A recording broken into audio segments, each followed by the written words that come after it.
এই বলল, দাদা আপনাকে তো আমি প্রেমের কাহিনীতে দেখেছি, সুখেও কেঁদে ওঠে মন, তাই তো ফিরে এলাম আবার। সৌমস থট এই চ্যানেলটা আপনারা অবশ্যই দেখবেন, লাইক শেয়ার সাবস্ক্রাইব করবেন, অন্যকে দেখতে বলবেন। প্রশ্ন ভীষণ ভালো ছিল। নমস্কার, আমি সৌমত। আজকে আমাদের সাথে যিনি রয়েছেন, বহু ছবিতে আমরা ওনাকে কৌতুক চরিত্রে দেখেছি, দেবাশিস দা। তো দেবাশিস দার সাথে আজকে অনেক বিষয় নিয়ে কথা হবে, তো ভিডিওটা পুরোটা দেখতে থাকুন। আর দেখে যদি ভালো লাগে তাহলে চ্যানেলটা অবশ্যই সাবস্ক্রাইব করুন। দেবাশিস দা, তোমাকে ম্যাক্সিমাম যে সমস্ত ছবিতে আমরা দেখি সেটা হচ্ছে একটু কৌতুক অভিনয়ের দিকেই। তো তুমি কি এই ধরনের চরিত্রই কি ভালো লাগতো? সেটা অস্বীকার করে লাভ নেই, আমার ভালো লাগে কৌতুক চরিত্র অভিনয় করতে। তুমি নিজেও কি ব্যক্তিগতভাবে আমার ভালো লাগে যে মজা করে কথা বলতে, কোথাও গিয়ে। আমি দেখছিলাম তুমি ফটো তোলার সময় একটা মজা করে মজার টোনে বলছিলে যে ফটো তোল না। ওটা বিভিন্ন ফাংশনেও যখন যাই তখনও স্টেজে গিয়ে সব মজা করি, আর সেটা আমাকে খুব আনন্দ দেয়। আমাদের সব কিছুর মধ্যে তো আনন্দটা ওভাবে আসে না, আমাদেরই খুঁজে নিতে হয়। তো সেইভাবেই খুঁজে নেওয়ার চেষ্টা। আমার মনে আছে যে একবার সাথীহারা ছবির সময় শ্রদ্ধেয় পরিচালক শ্রদ্ধেয় শ্রী বীরেশ চট্টোপাধ্যায় বীরুদা আমাকে জিজ্ঞাসা করেছিলেন যে মজার চরিত্রই করো, মানে মজার চরিত্র করতেই ভালো লাগে, এরকম একটা প্রশ্ন করেছিলেন। তা তখন আমি বলেছিলাম যে কমেডি চরিত্র নিয়ে আর কি। তখন আমি বলেছিলাম যে আমি জীবনে ব্যক্তিগতভাবে নিজে হাসার সুযোগ খুব কম পেয়েছি, তাই আমার জন্য যদি কেউ হাসে সেটা দেখে এবং ভেবে ভালো লাগে। যেরম যেরম যেখানে যেমন সুযোগ আসে সেটাকে আমি চেষ্টা করি। আর আমি মনে করি আমি নিজে একজন অ্যাভারেজ অ্যাক্টর। Average actor? এটা কি বিনয়? না না না, অ্যাভারেজ অ্যাক্টর। কারণ আমি অনেকের অভিনয় দেখে আগেও যেমন মুগ্ধ হয়েছি, এখনও মুগ্ধ হই।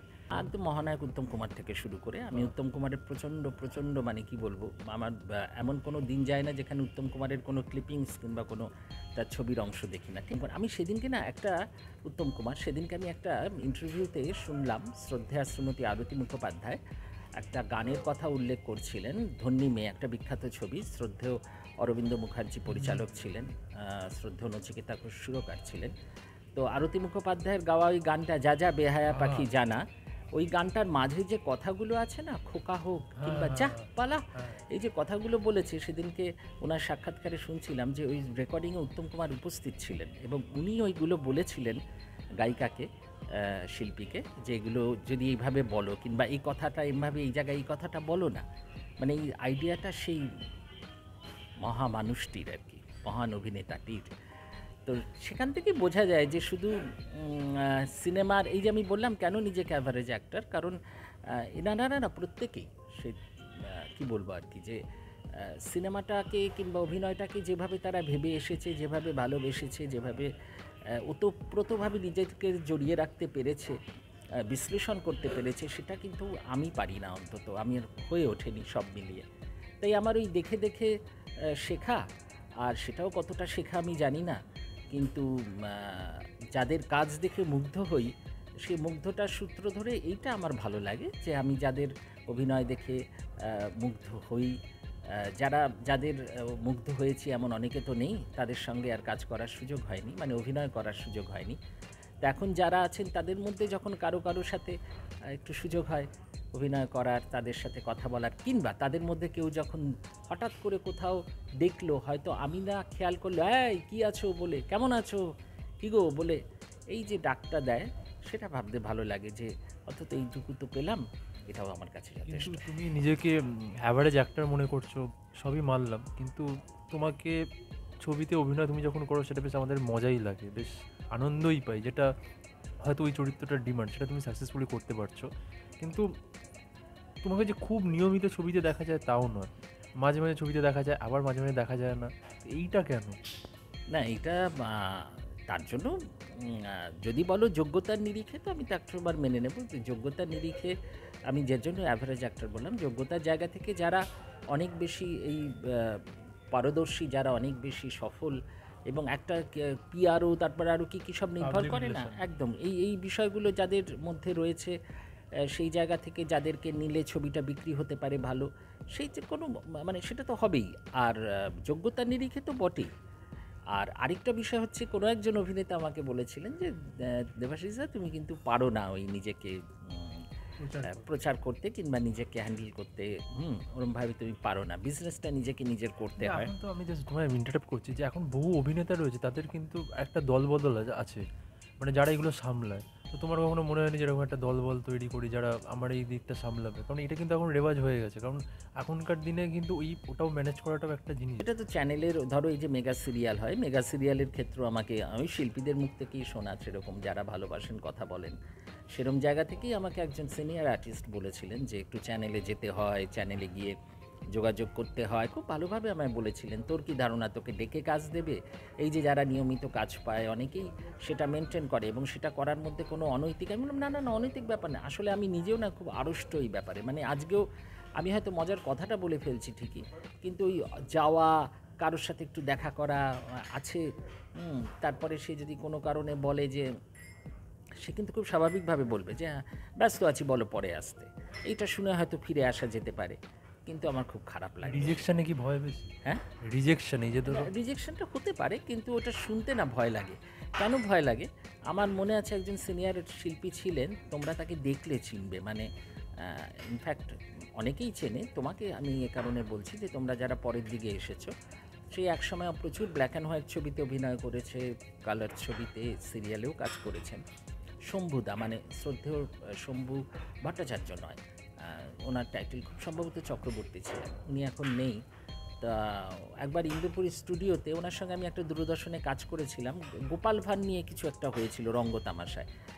তো সেটা সূত্র ধরে ওনার সঙ্গে তখন আলাপ এবং কথা বলা, দেখা হলে কথা হয় যেমন। তো উনি আমার সঙ্গে না দেখা হয়ে কেঁদে ফেলেছিলেন, তা ইমোশনালি। তা আমি তখন বললাম, আমাকে বলে ফেললো আসলে এরম এরম ব্যাপার, আমাকে বলল যাও না, ওখানে কাজ হচ্ছে, আমার নাম করে গিয়ে দেখা করো। তা সেখানে গিয়ে দেখা করতে গেলেন। তো ওই চ্যানেলের যিনি ইতি ছিলেন তিনি বেরিয়ে এসেছিলেন, এসে বললেন হ্যাঁ কী চাই বলুন। তখন বললো যে না, আমি আসলে একজন অভিনেতা। তা আমার ওটা শুনতে শুনতে মনে হলো যে ওনাদেরকে বলতে হয় যে আমি অভিনেতা, তো সময়ের সাথে সেটা নিজেকে মানিয়ে নিতে হবে। ওনাদের যদি বলতে হয় আমি কোন ছাড়।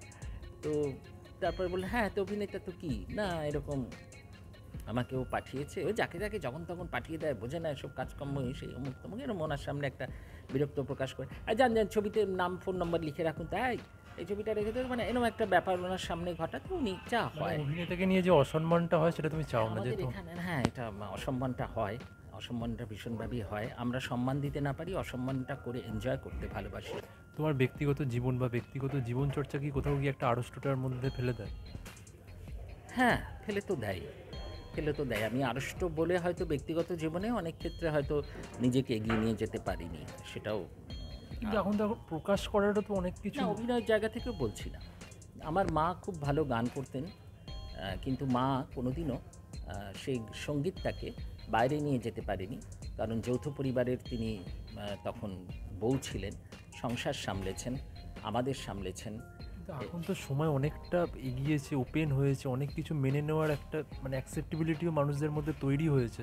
তো সেটা কি তোমার মনে হয় না যে তুমিও প্রকাশ করতে কোথাও নিজেকে পিছুপা হও বা কোথাও গিয়ে আমার একটা ওটাও ভয় লাগে যে প্রকাশ করতে গেলে খুব একটা কিছু সাধুবাদ পাবো, তো প্রকাশ করতে গিয়ে না কোনো একটা কিছু, মানে প্রকাশ করতে গিয়ে সর্বনাশটা হয়ে যায় নিজের, তো সেই ভয়তে যাই না। কিন্তু এটা খুব খারাপ, খুব খারাপ ভাবনা।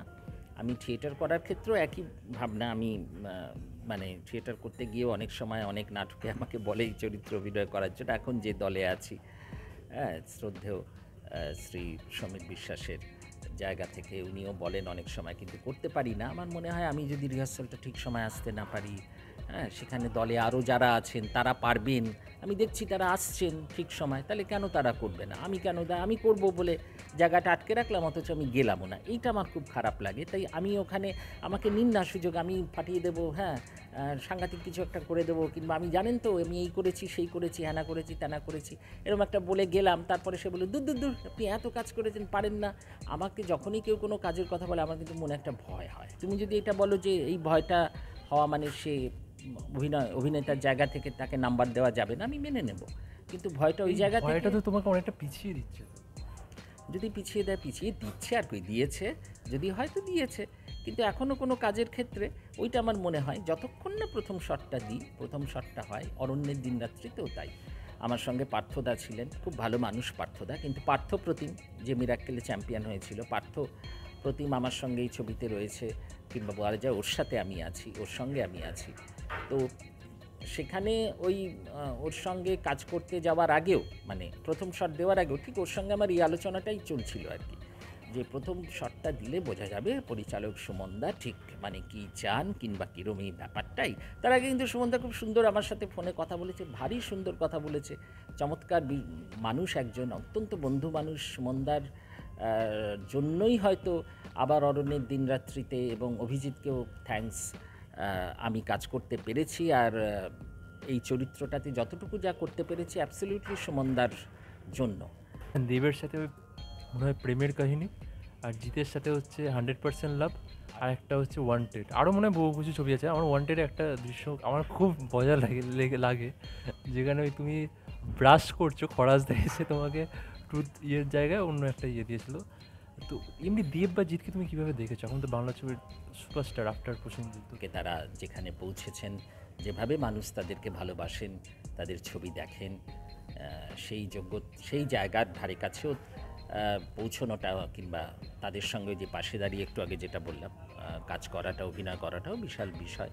আমি নিজেকে সেক্ষেত্রে ভাগ্যবানই মনে করি।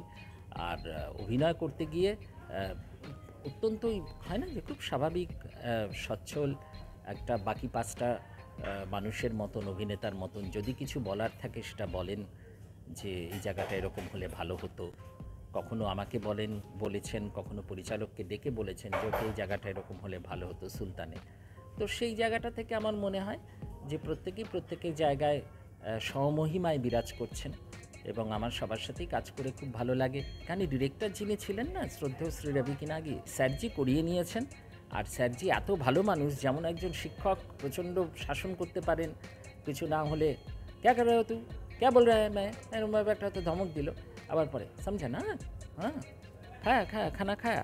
তো একটা অদ্ভুত মানে মানুষ, মানে যেটা আমাদের এখানেও ইন্ডাস্ট্রিতে এই মুহূর্তে পাওয়াটা খুব কম আর কি। যে হয় না যে একাধারে যেমন তিনি কঠোর, আবার একাধারে সেরকম একটা ভারী চমৎকার একটা মানুষ, দেখা হলে কথা বলা, হেসে কথা বলা, অদ্ভুত সুন্দর। আমার তো খুব ভালো লেগেছে। আমি যতটুকু সুযোগ পেয়েছি তাতে আমার কখনো আলাদা করে মনেই হয়নি যে ওদের সেই ওরা যে এত বড় একজন সুপারস্টার কিংবা এরকম একটা জায়গা থেকে কাজ করেন। দেবের সঙ্গে তো আমি অনেক আগে, মিস্টার দেবের সাথে অনেক আগে আমি কাজ করেছি প্রেমের কাহিনী, তারপরে তো তার প্রচুর ছবি আছে।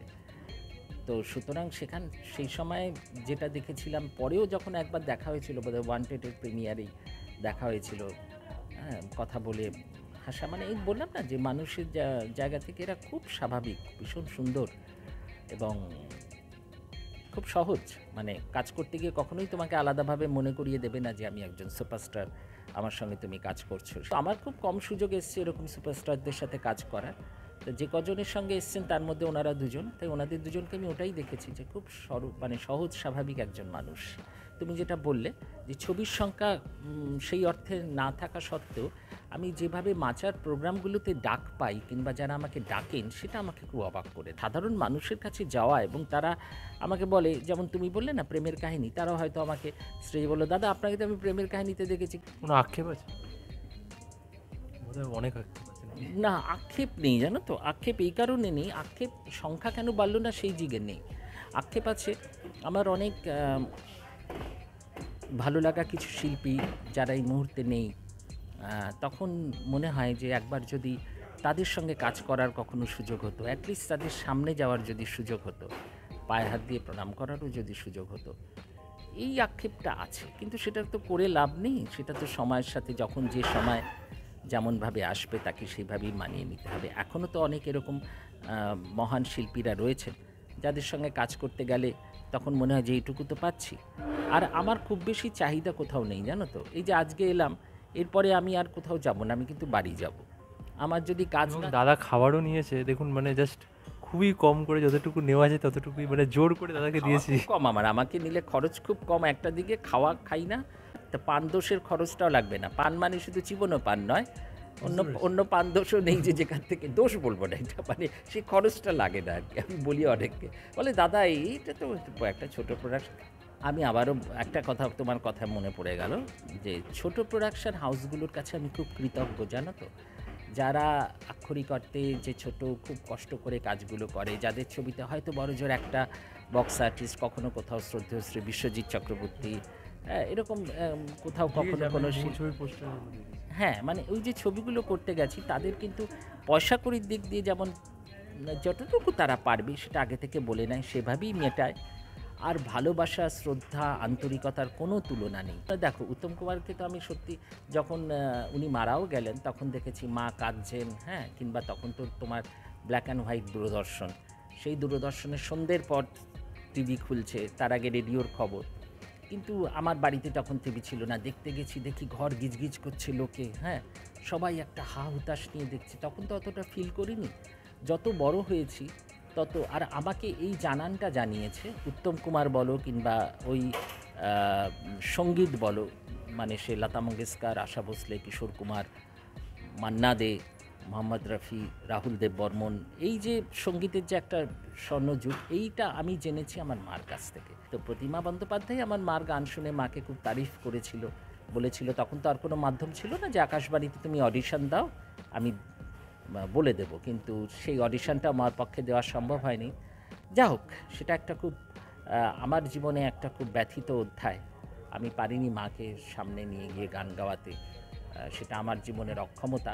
আমার এই মানুষের ভালোবাসার মাধ্যমে যতদিন মা দেখেছে আমার কাজ, কিংবা মা বলেছে যে তোর ওটা দেখলাম, আমাকে এরকম বলছিল, সেটা আমার কাছে অনেক বড় পাওনা ছিল, অনেক বড় বেশি পুরস্কার মনে হতো, যেটা এখন তো আর পাবো না, কারণ যেহেতু তিনি নেই। এবং এই আবার অরণ্যের দিনরাত্রি নিয়ে বলতে চাই, এটা আমার একটা অদ্ভুত স্বপ্নালু অভিজ্ঞতা। প্লিজ একদিন আমাকে আমার বাড়িতে এসো, আবার অরণ্যের দিনরাত্রি মুক্তির পর সেটা নিয়ে বলবো, কারণ আমি এত মানে কিছু ছবি করলেও এই ছবির অভিজ্ঞতা এবং এই ছবির শুটিংয়ের অভিজ্ঞতা আমার কাছে একটা অসাধারণ। আর আমার সাথে এরকম আড্ডা ইন্টারভিউ দিয়ে কেমন লাগলো? সৌমস থট এই চ্যানেলটা আপনারা অবশ্যই দেখবেন, লাইক, শেয়ার, সাবস্ক্রাইব করবেন, অন্যকে দেখতে বলবেন। আর সৌম্যর সাথে কথা বলে খুব ভালো লাগলো। সৌম্যকে আমার তরফ থেকে আমন্ত্রণ রইল। প্রশ্ন ভীষণ ভালো ছিল। আমি এরকম প্রশ্ন হয় না যে খুব কম হয়, দাদা আপনার অমুক কি তমুক কি, এইসব নিয়েই প্রশ্ন করে, কিন্তু তুমি আমার ভাবনা, চিন্তা এবং যে যোগ্যতার নিরিখে যে প্রশ্নটা করেছে, যতটুকু কাজ করেছি সেটা আমি তৃপ্ত কিনা, খুব ভালো লেগেছে আমার। আমরা থট প্রভোকিং প্রশ্ন করি যে মানে আপনাকে বোঝার চেষ্টা করি যে একটা ইন্টারভিউর মাধ্যমে স্ক্যান করে পুরো ব্যাপারটা আপনার থেকে সমস্ত কিছু নিয়ে দর্শকদেরকে পেশ করাটা একদমই। কিন্তু এই গানটা খুব হিট, ওখানে গান বাজছে, এই গানটা শোনা যাবে চ্যানেলে? লাস্টে এটা দিয়ে শোনা যাবে না? কপিরাইট করে। ও আচ্ছা, তাহলে ওই কথায় বলি, বুঝবে না কেউ, বুঝবে না কি যে মনের ব্যথা। ভালো থাকবেন সব। না না, কবিতা ছবির গান, লতা মঙ্গেশকরের গাওয়া, সলিল চৌধুরী। একটা কিশোর কুমার খুব বিখ্যাত, দারুণ, কাল লিপে ছিল জানো, ওই তো কমল হাসান। হ্যাঁ, আমি Kishore Kumar artist big fan, তো আপনি যদি পারেন একটা কিশোর কুমারের গান শুনিয়ে দিন। সুখেও কেঁদে ওঠে মন, সুখেও কেঁদে ওঠে মন, এমনও হাসি আছে বেদনা মনে হয়, এমনও হাসি আছে বেদনা মনে হয়, জলে ভরে দুনয়ন, সুখেও কেঁদে ওঠে মন, সুখেও হেসে ওঠে মন। ধন্যবাদ। আপনি এমন একটা গান গাইলেন, মানে কিশোর কুমার বলতে বাংলা গানে যে সমস্ত মানে রয়েছে সেগুলোর থেকে বেরিয়ে একদম একটা আনকমন গান, অজয় দাসের সুর, তাপস পাল। আমি মানে যেহেতু বাংলা ছবির ফ্যান, আমি জানি মিলন তিথি ছবির গান, সুরকার কি জানো? অজয় দাস। কি ভালো সুর দিয়েছে। অজয় দাসের বেশ কিছু আছে, একটা সুখেন দাসের ওই যে আপনি বলুন না, ওই যে প্রতিশোধ ছবির গানটা, ওই যে হয়তো আমাকে কারো না না আজ মিলন তিথি, ওটা কি শোনা যাবে? আমার গানটা খুব প্রিয়। আমি ওটা মানে খুব কঠিন গান, ছবি দিয়ে অন্য একটা গান গাইছি।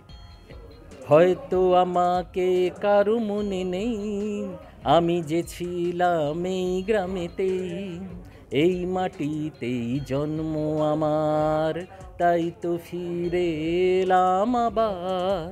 অনেক চেনা অনেক জানা, অনেক চেনা অনেক জানা তোমাদের কাছেতে, হয়তো আমাকে কারো মনে নেই, আমি যে ছিলাম, বলবো টলিউডেই ভয় বলছি।